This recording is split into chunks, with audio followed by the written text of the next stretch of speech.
Behind the Hooks. With Manny Degrandis. And Daniel Panetta.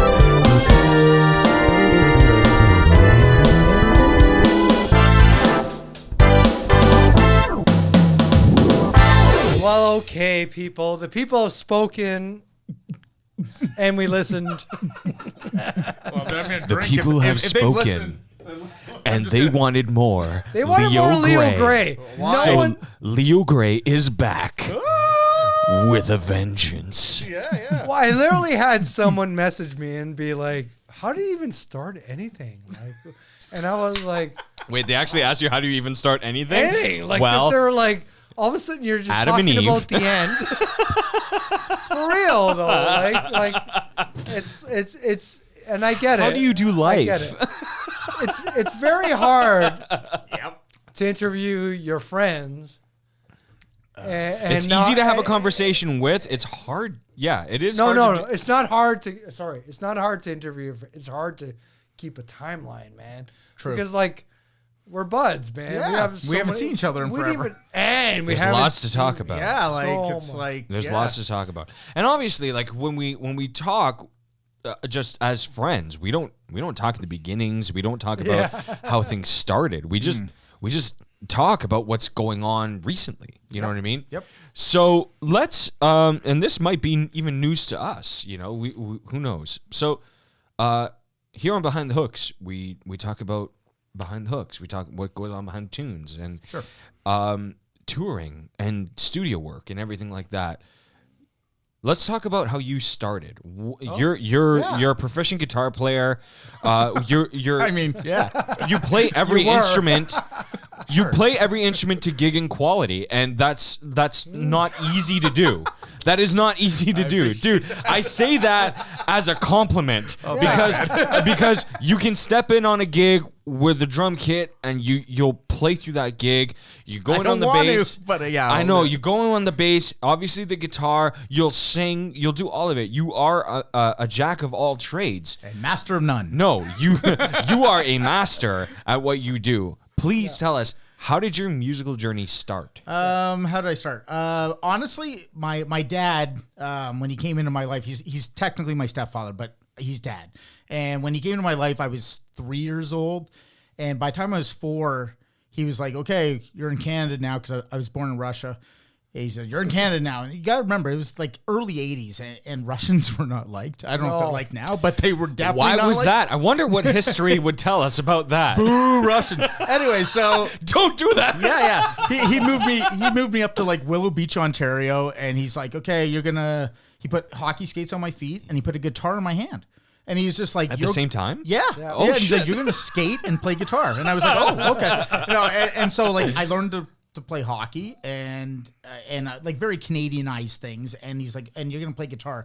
And it was mostly because his parents didn't let him play guitar. Yeah. Right. And it wasn't a thing. And he's like, I want you to have these outlets. So I played guitar and I played hockey. And that's what I did throughout my formative like years up into my teens, and eventually they came to a head like it does with every teenager's like, what do you really want to do? I knew I wasn't going to make it as a hockey player. I was a decent hockey player, but I wasn't big enough, and I wasn't, that guy. I was too nice, I guess. Like I used to like say sorry to guys as I took the puck off them. Like, we had to widen the door for him to get Leo in this room because of his shoulders. What are you talking about? Honestly, you're not big enough. In high school, I was 145 pounds. I couldn't gain weight. Like, it just was not a thing. So I was playing junior A hockey and was not big. I was very small. I didn't gain weight until after I got hurt and stopped playing hockey. And then I put on all this weight and was like, oh, this is much better. I like this. But playing guitar was a lot easier on my body and whatnot than the physicality of sports. So I'd always played guitar, and my dad initially, I remember being like 5 years old. He was like, "You're going to be Elvis, and I'm going to be the Colonel." Hey, we had that conversation on this show. I know that your dad loves Elvis. Loves it. And I was like, and I love your dad. And I was like, yes, sir. And like I just played guitar, and he put me into lessons, and I played guitar, and I took lessons for like 4 years until I was 9 years old. And then do you remember who? Paul Connors. Connors Music Yeah. in Keswick. And Was it inspirational? Like unreal. yeah, like It's weird, and it's funny because I actually spoke with Paul Connors about this recently. But it's funny how those formative teachers at that young age really form who you're going to become. Yeah. Watching how he taught me and just the patience and the love of music. And that's all I've ever remembered as a teacher now, right? So as a teacher now, it's like it's about putting those endearing qualities into your student and making them love the instrument. And he single-handedly did that. So kudos to that. Well, Manny and I Yeah. can both vouch for the type of, not only the type of person you are, but the type of teacher you are as well. The comfort that you give, especially like the newcomers that come in, it feels like, you know, they walk out of the room thinking they've known you all of their life. yeah. And man. you give them a sense of confidence, like, yeah, no, you can do this.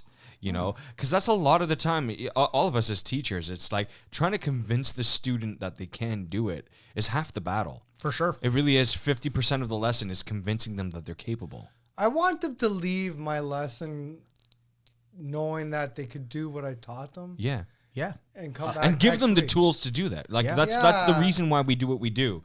We give them sure. all the we- necessary tools I mean, to if do you're a it. good teacher, you will give them the tools Yeah. through the lesson.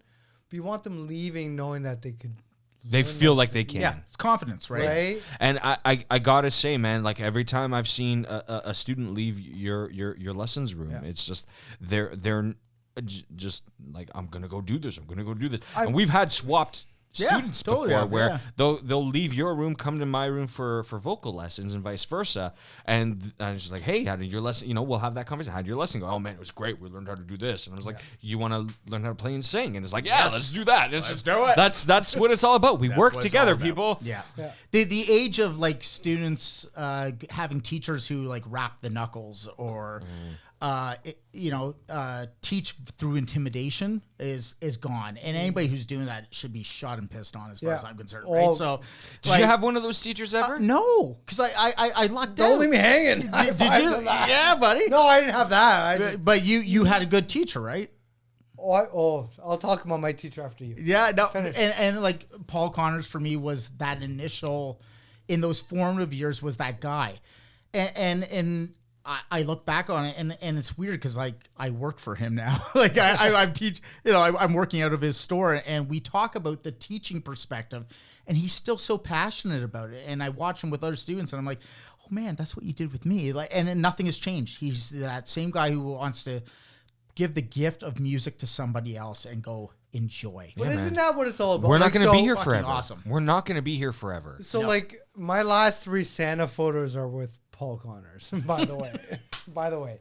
And my Awesome. children's last 2. For some reason, I Can we went give on a my- shout out? You want to give a shout out to them? Yeah. Yeah. No. You know, like, seriously, the Connors music, Paul Connors, like, started with his heart, and he had a I've bunch heard of, nothing but great things on He's a it. bunch great of guy. beautiful Great guy. children, and, you know, it's all working out, right? Like, but...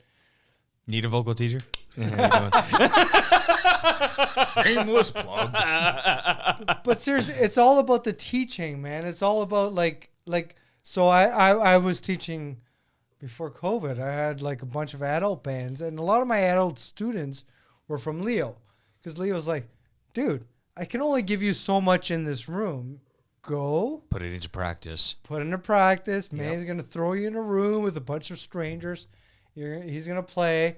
You're gonna come Which back. is the story of all of our lives, Yeah. really. Yep. And you're gonna come what we back do. crying. Yeah. And I will Figure it out. fix all those mistakes you made. Yeah. Right. And like, but and my point, like, so picture this: 8 adult bands, 5, 6, 7, or 4, whatever members, but every time I knew that Leo was a teacher of one of those students, I knew I was okay. Yeah. Because Leo would rip it out of them. What did you do wrong?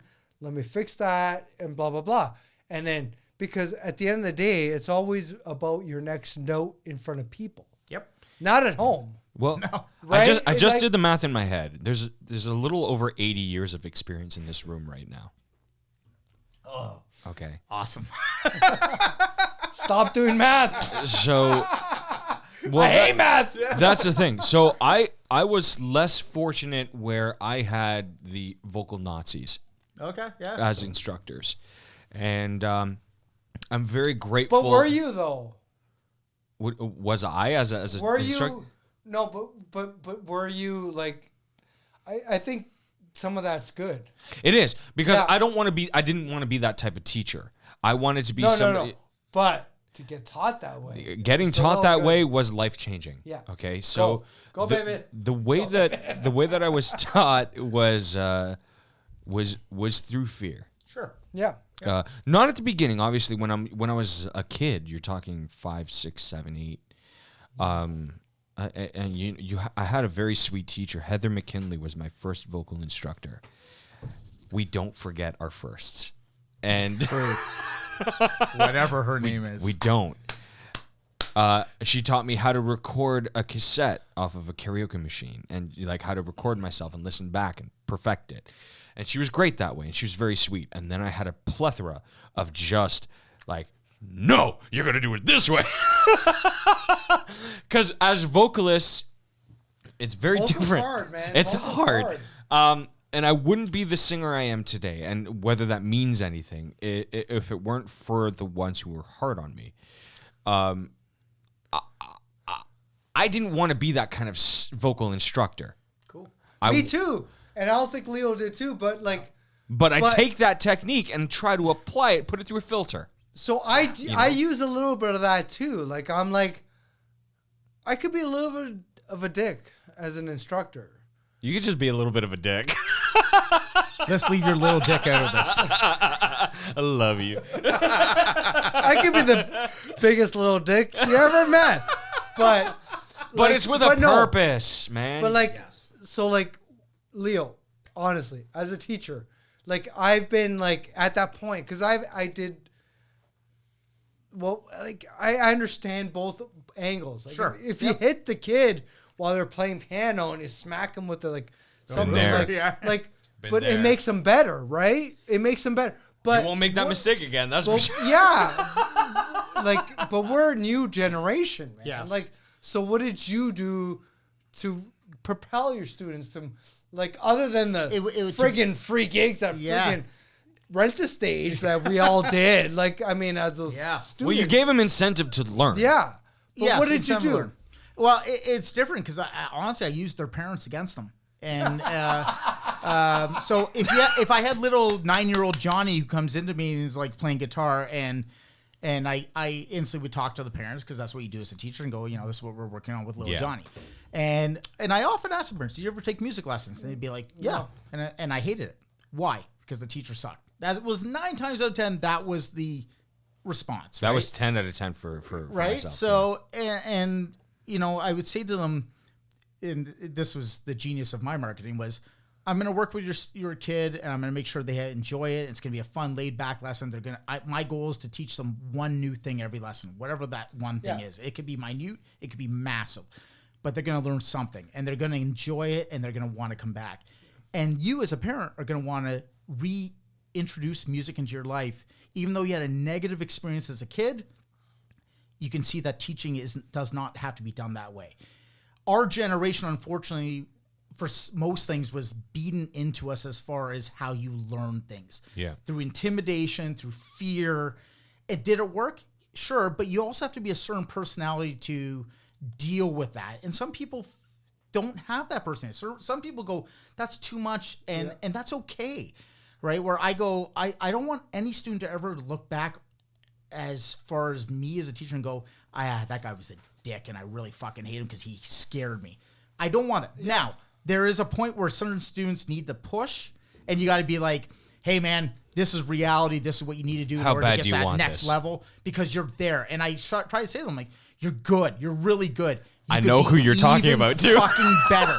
You could be even fucking better.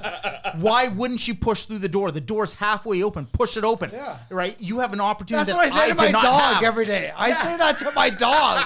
My dog like will literally look at a half open door and be like, "Can you open it?" Well, Right? Like, I and but honestly, like that's what drives me crazy. With like, I get that. Like I've yelled at students. Yeah. Because sure. it's Well, like- you believe in them that much. Yeah, That's the and passion, It's though. not if because I'm yelling at Passion's you, good. Passion's good. It's If I not ever because we're yelled at angry you- at them. I mean something. Well, we're not doing it to make them feel bad. We believe in them that Yeah. much where it's like you have this so much potential. Yeah. Use it. You use it. Don't waste Please it. use it. Agreed. Don't waste it. I know myself. Like my first bass lesson when I was like fucking 19.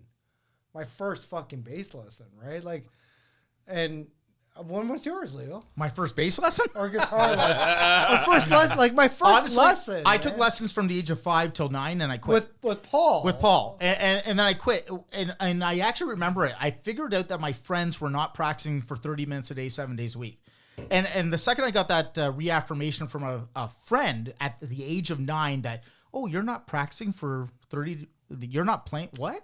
I went to my dad and said, okay, I'm not doing that. And he went, fine, and the guitar sat in the corner for 2 years. I got into grade 6. Don't put it down. I put it down, and then I got into grade 6, and I had a buddy who brought a guitar to school. And you have to remember, this is pre-internet, all that stuff. It was the early 90s.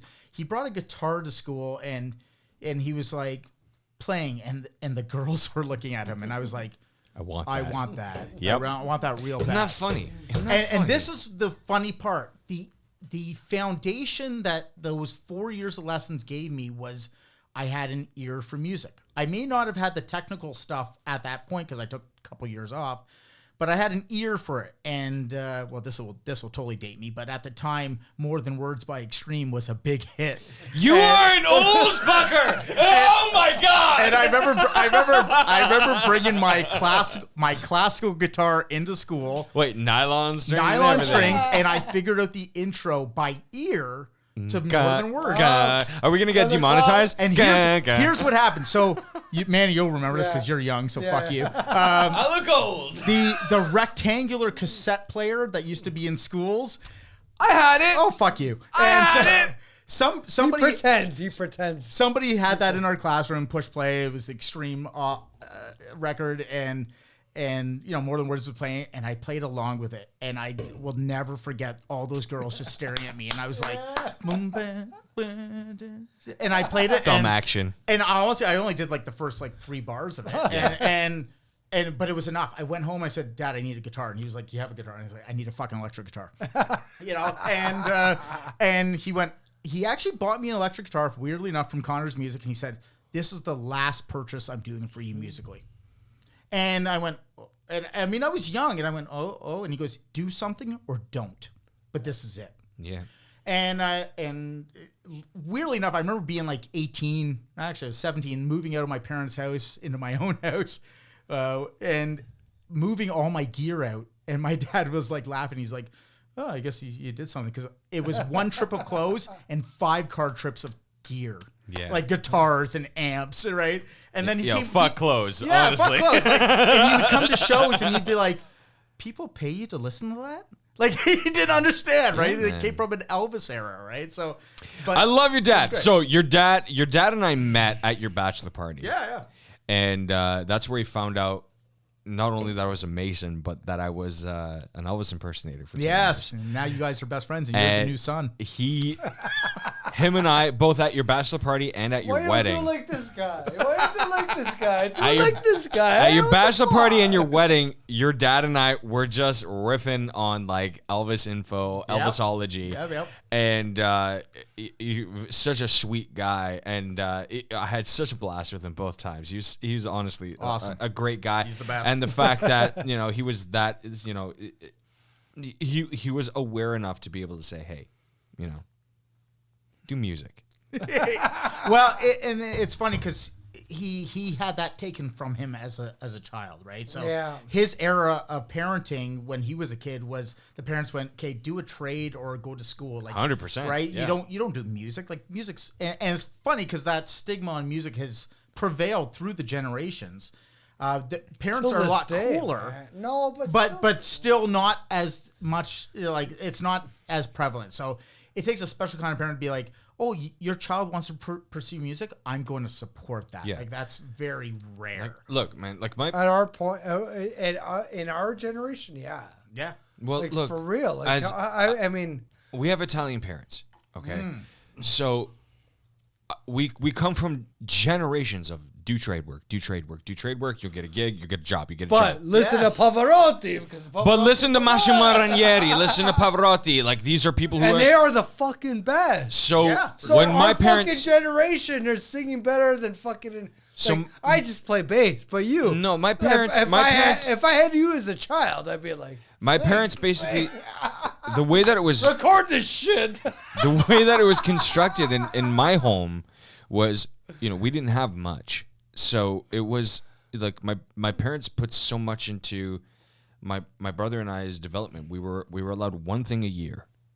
And my brother both my brother and I, we did over a decade's worth of baseball.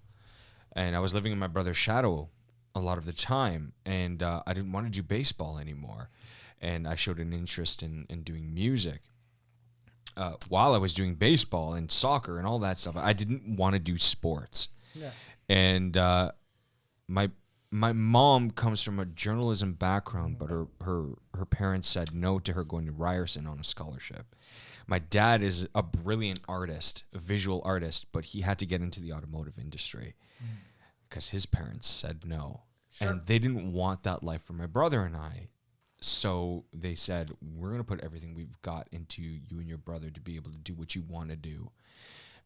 I knew by the time I was probably 7 that music was going to be the rest of my life. And they said, then music is going to be the rest of your life. For sure. Yeah. Whether we're here or not. Yeah. And that was a direct response to the fact that they didn't get to do what they wanted to do. And I feel for them every day. And every time I go up on stage, I carry with me the tribute to the fact that they couldn't do what they wanted to do. Sure. At the end of COVID, I'm going to just be like, your parents were so nice to me. My parents love Like, you, dude. I know. I don't know why, but they do. They're just awesome. like, so like, I wouldn't be the person I am without them. no. Yeah, and agreed.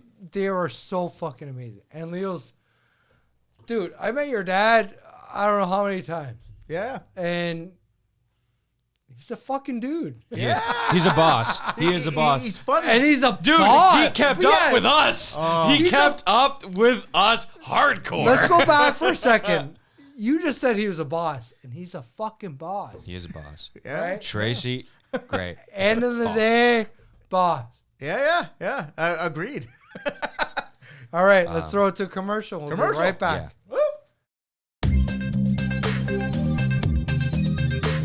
At RENTASTAGE Canada, we focus on providing mobile stage rentals, sound services, and lighting with complete customer satisfaction. We will meet and exceed all your expectations. We specialize in small to medium outdoor festivals and have provided complete stage and production services for over 150 festivals in Ontario. Our stages and production trailers are designed and built to maximize efficiency in an effort to reduce costs for you, the client. See for yourself at rentastage.ca and book your consultation today.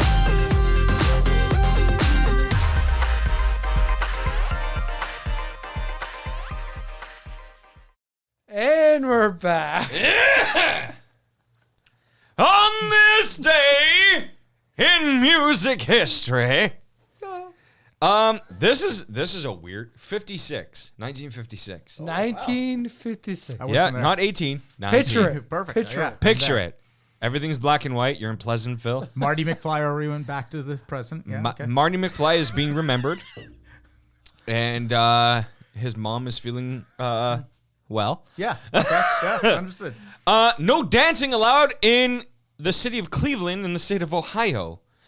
Let me read the rest of this because I've already No forgotten. dancing. No dancing. No dancing. 1956, rock and roll fans in Cleveland aged under 18 were banned from dancing in public unless accompanied by an adult after Ohio police introduced a law dating back to 1931. So, That's crazy. That's how... so wrong. You're not allowed to dance. So dancing back in the 1950s and beforehand, you were doing a sock hop, you were doing the jive, you were doing things like that. risque for that time. Very risque for that time. They felt like it was going. You're talking about at this point very Christian influenced lifestyles and religious lifestyles where dancing was the predecessor to anything sexual, Just for my sign language friends out there. I don't get the predecessor stuff. I'm sorry, can you say that word one more time and say it loud and proud, Manny? Predecessor. Predecessor?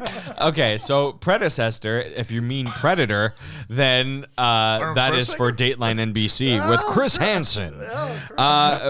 Predecessor, I have no idea what you're saying there. So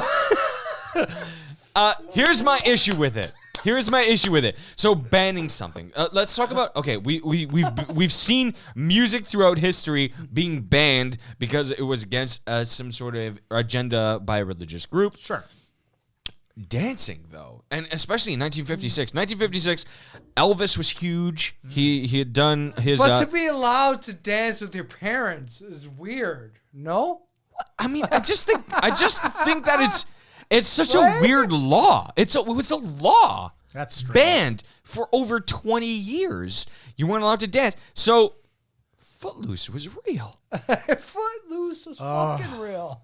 Footloose, Kevin Bacon killed it in that movie. The song hurts my soul. Come on. Not the hurts my soul. baseline. Not the baseline. The baseline's That's the only epic. saving Not grace. the baseline. Been working so hard. Yeah. That's Dan.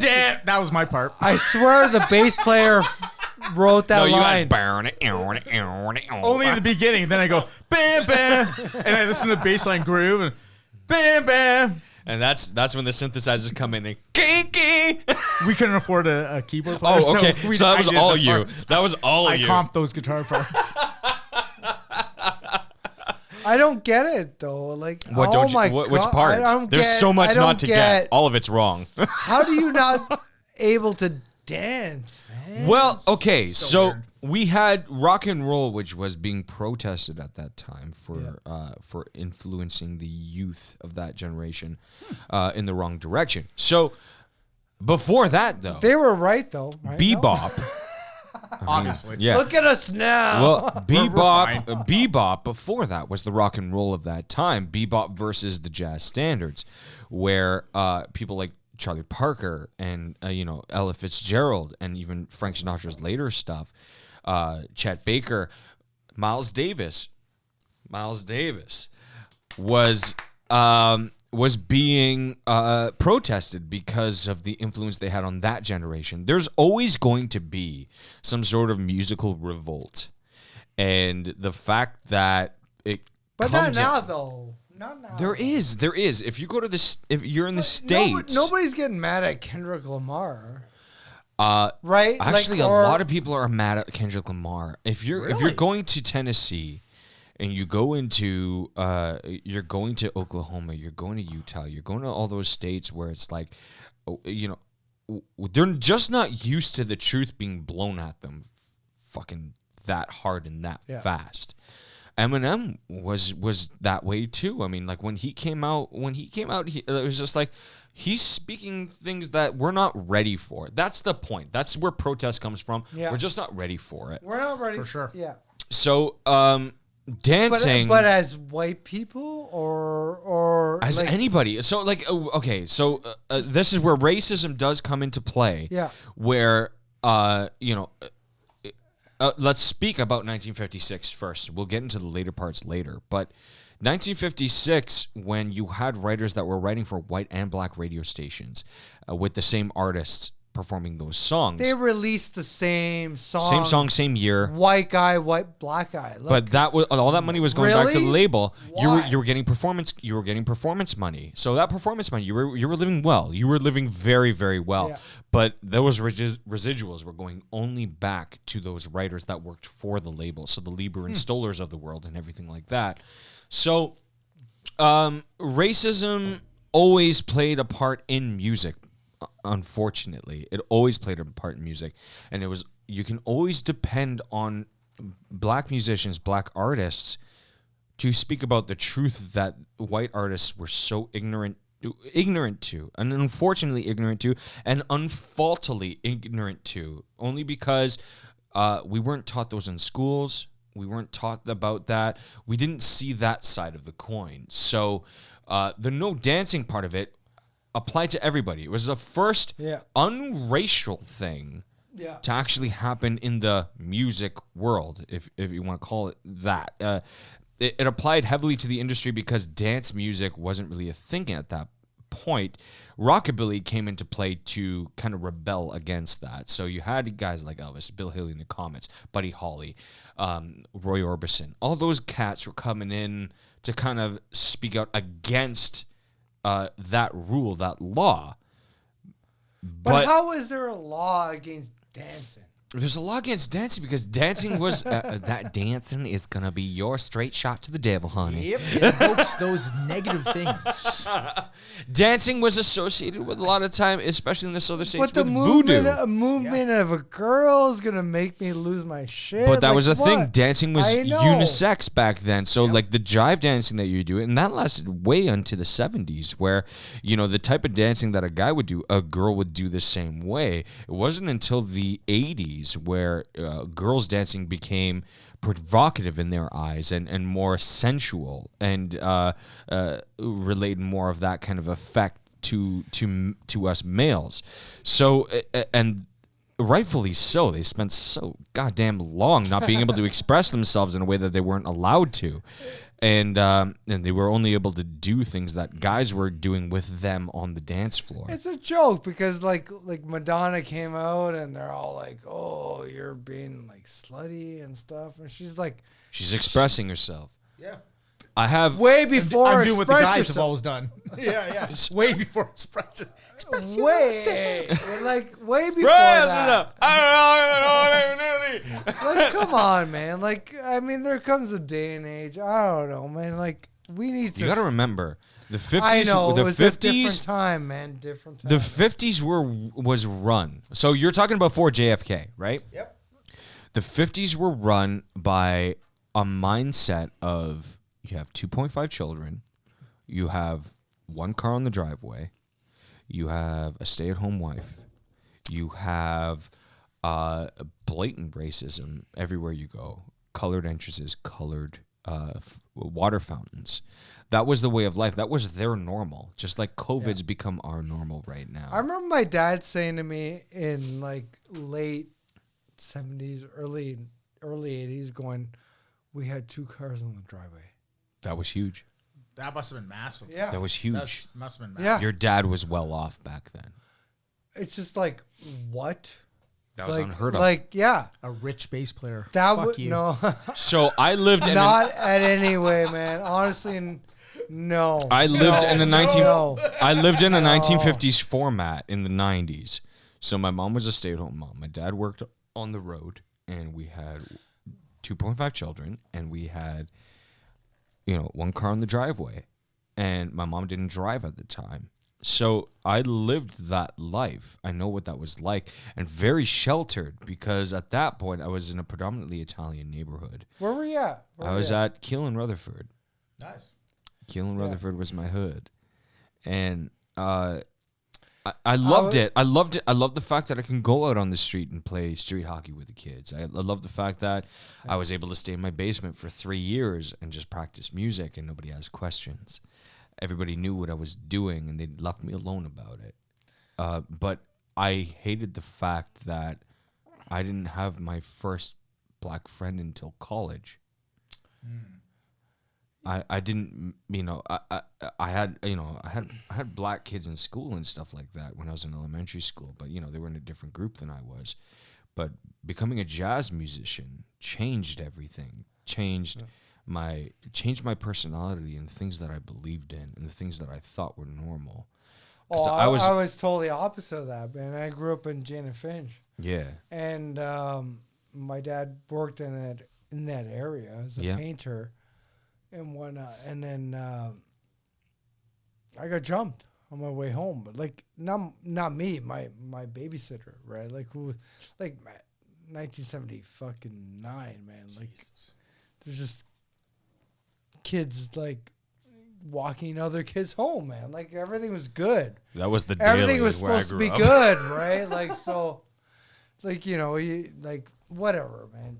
I didn't get jumped because of my color. I got jumped because of what I do.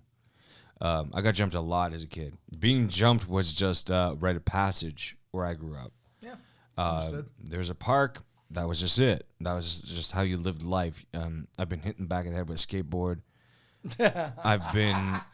Me too, man. I've been found in ditches. This is my. That was just the way that life went.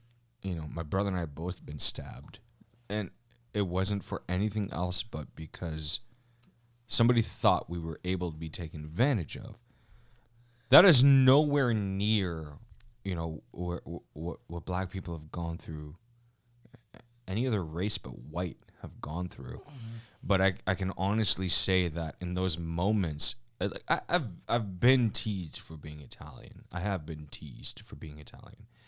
And it's okay if it's in lightheartedness. It's always okay if it's in lightheartedness, right? Leo and I were part of a group called Pasta alla Vodka. He was the vodka. And thanks. You know what? Honestly, the fact that we were able to... Because back in... You're talking maybe 30 years ago.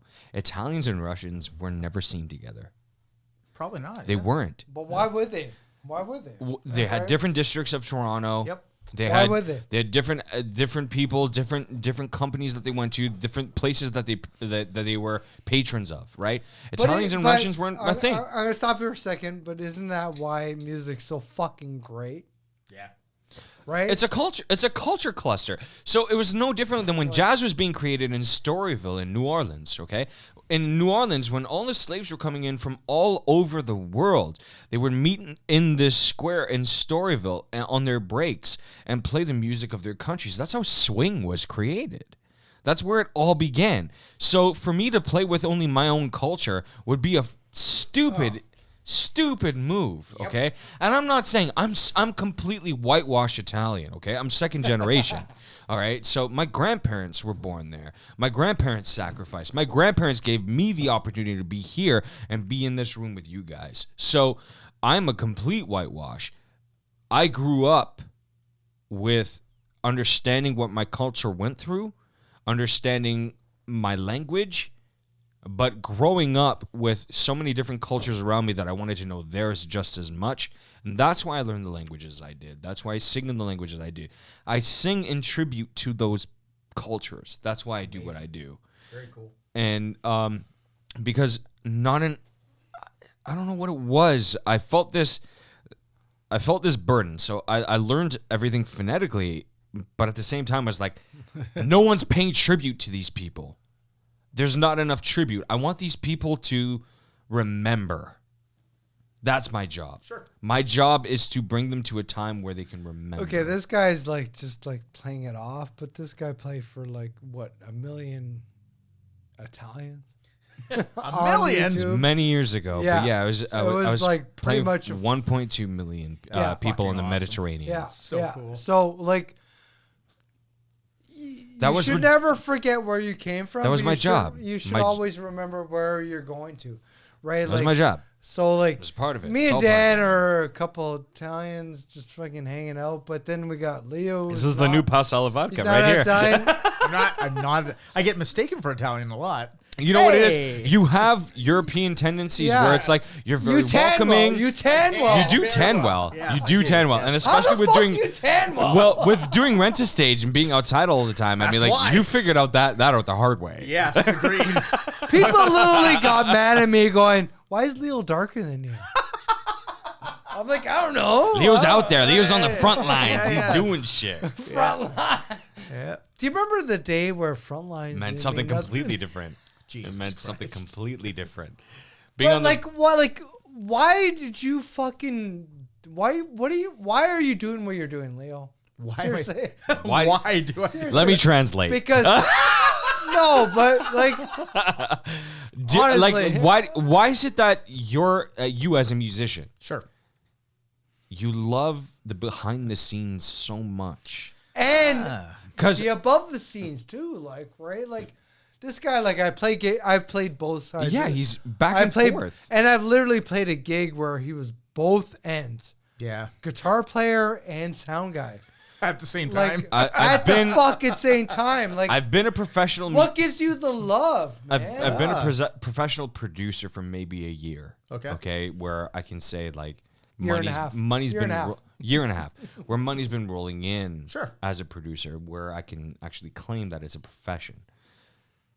So you being a professional musician, as well as a professional backline, professional stage, all of that, and where us as musicians, like I said before, is like you're built for that sort of thing. Yeah, you're built. Where did that love come from? I don't know. For me, I have these like credos for just me as a person. Credibility and integrity are everything, right? So I never want anybody to look at me as a musician or as a tech or whatever I'm doing for whatever situation and go, he doesn't care or he's not trying hard enough. I put myself completely into it. I have a vested interest in the project. You make a liability for yourself. By far, and a lot of companies don't care. They will do a gig because it's money oriented. And yes, I'm not gonna lie to you, I love money as well. But I also, as a musician, understand the artistic side of things. So from an artistic point of view, I want it to be good. I want it to be ground shaking. I want it to move people. And sometimes, well, it's not just the band on stage, it's the people behind the scene making that happen. That's why with RENTASTAGE, we were so focused on hiring people who understand that vision to have credibility and integrity with everything you do so that your legacy is intact. No one will ever look back on me and go, he cheaped out on that gig. I would never let that happen because I just would never let that happen, right? And our company will never let that happen. I don't care what size we ever get to. That's just not a thing. We'll do the best we can with what's available, and we'll show up. We'll work harder than everyone else. We'll stay longer than everyone else, and we'll do what's required to make the show the best it can be. And if that's cheesy, I don't fucking care. That's what I love. It's right? not. So- That's what so we important, want, man. right? That's Like what we That's want. what we're looking for. and that's what musicians love. And a lot of musicians never get to see that. A lot of musicians play gigs where they just deal with really shitty sound guys, really shitty techs, or really shitty gear, and they just they start accepting that that's the norm. And I think that's fucking awful. It is. I've been, just referencing that time when, performing for that amount of people. You had gear that was worth well over $250,000 Nice. to be able to play for that amount of people. And a sound guy that didn't give a fuck. Okay. So man. me being not even 20, I don't think I was 20 years old yet, where I was worrying about, as much as the instrumentation is always, like, as a singer, it's going to be your backbone. Say it, baby. But the way that we're we're represented is really through the sound. Yeah. And I needed somebody. I depended on somebody who was going to care, and care enough to make us look be in the best light. I wasn't a snobby. I was an asshole of a kid back then, but I wasn't. How would you not be when you're told you're the best? Yeah. I was. So but that doesn't matter. The fucking point is what you're releasing matters.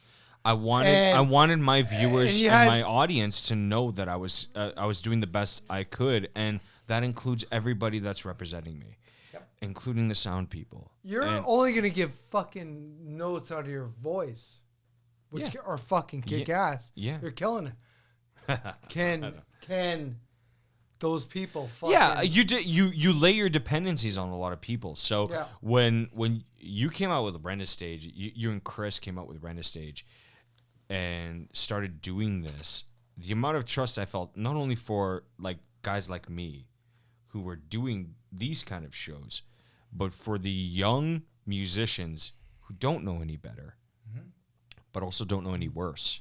Yeah. To have the experience right from the get-go, like this is what you should expect. You should. Yeah. Having that kind of dependency and being able to rely on a guy like you to be able to say, don't worry, I got this, okay? You do what you do. I'm going to make sure that that gets out there. That is a huge relief for guys like me, where it's like, I've never had that, no matter how big the gig, right? Yeah. And oddly enough, the only gigs that I felt comfortable was when I knew you were going to be on sound. Appreciate that, man. Thank you. Because you know how I'm I clapping. sing, you know how I sing, but you also have presets. You have presets where whether you've been working with singers who are like myself. So I'm relating this to myself because that's, in terms of singers that you know. You. Gotcha. Yeah. So, if we're doing a gig, we're doing a trio gig, we're doing a quartet gig, we're doing a big band gig, you have a preset that you can modify and customize towards the gig that we're playing for. And you know what I look for, you know what I'm happy with, you know what I like playing through the monitors, and you know what's going to sound good through the mains. And for anybody listening that needs to know what that lingo is, I really hope you Google it. So, but the difference between monitor and mains is very important. And I think there's nobody here better to talk about the difference between both than you. What is the difference between what you hear in monitor and what you hear in mains, and what are you doing to access both? Sure. So if you think of what the mains are like if you're sitting in your car and you're listening to a song, that's the mains. That's like everything the whole band is playing and you're hearing all of it at once, and it's great. It's mixed perfectly. Levels of everything are up there. The monitor mix is different. So for a monitor mix for a vocalist, they primarily want to hear their vocals. Do they want to hear the hi-hat from the drummer? Probably not. Maybe they do, but that's not a priority. They want to hear their vocals first and foremost. And I find a lot of vocalists will sing off a certain instrument in the band, whether it be piano, bass, or guitar. Usually that's the top three, right? So they'll say, hey, I want more piano in my monitor, right? And I can, and you give them what they need to do the job they need to do. It's not on you to judge it. It's on you to go, hey, that's what you require, so I'm going to give that to you. Let me make this happen. Right? And so a lot of sound guys will be like, stop? Yeah. And you just said it's not for you to judge it. It's not. So I'm like, I don't give Carry on. I don't give a fuck as a sound guy. If that's what you require to do your job at its A+ level, I will give you that. Right. And that's what is required. Where certain sound guys will be like, well, that's not what I do, so I don't give a fuck. And unfortunately, that's wrong. You're there to provide a foundation to the band that's on stage. And ultimately, the people who are paying the bills just want it to go smoothly. Right. Mm-hmm. So if the band is happy and the band says to the promoter, hey, I really like that sound crew, they were great because I got to play and I felt like a rock star, then you will all be hired back. It's a big circular thing. Everyone's part of that program. Well, it's the Bermuda Triangle, right? So you make us sound good, we sound good, we put on a good show, everybody gets hired back. Yeah, like, why wouldn't you want to do that? If you're going to be selfish and say, hey, I'm the A+ sound guy of the world, well, I'm sorry, but you're going to have very limited whatever. You're going to have limited gigs, you're going to have limited experience, and no longevity. And I'm in it for the long haul. RENTASTAGE is in it for the long haul. We want to do what's best for the show. And every time we show up to a show, that's what we do. It's what's best for the show. And if somebody says, hey, there's too much lights, fuck, we'll take away some lights. I have no ego about this. It's like, it's your show. I'm here to do what's best for you, not for my ego. It's amazing, man. I I don't know a lot of sound guys that do that, man. So, me and Dan are just like flabbergasted. We're in awe of you, man, because we've known you for so long. And the fact that you're doing this not only as a musician, but as an entrepreneur and a businessman, it's like you're looking out for everybody's interest. That's a lot to take on. Yeah. And I think that you're handling it with a grace that I don't think a lot of people would be able to handle. I appreciate that, man. But So- for me, it's fun. I enjoy meeting people. I enjoy meeting musicians who are great. And I'll be honest with you, 9 times out of 10, it's not the musicians that are the problem. It's their management. Right? It's people who I'll aren't- be the first to tell you. Fuck management. It's people who aren't musicians who are like Put your arms in the air. who are like Daniel Panetta needs more of this. I'm like, well, I just spoke to Daniel Panetta and Nobody don't he's care. fine. My manager now, Vinny, is like he'd be right beside you, being like, "Hey, what does this mean? What does that mean?" But my previous management was a complete fucking disaster. So I'm glad you never had to meet them. So bottom line is, can we just end on, if you want really good sound, get RENTASTAGE. RENTASTAGE will literally And take if care you of want, all of your music. if you want to know a good-looking guy, Checks in the ask mail. Daniel Panetta. And at the end of the day, just call me, all right? Yeah. Yo, what's up? Like I said, Peace to out. those of you listening, if you want somebody trustworthy to do your shows and a company that's professional but also very accommodating, please check out rentastage.ca. Give them a look. Have a look at the amazing work that they do. And thank you, Leo Gray, for being on our show. Hey guys, thank you. It's so good seeing you both. Awesome. Love you, buddy. Love you. Behind the Hooks.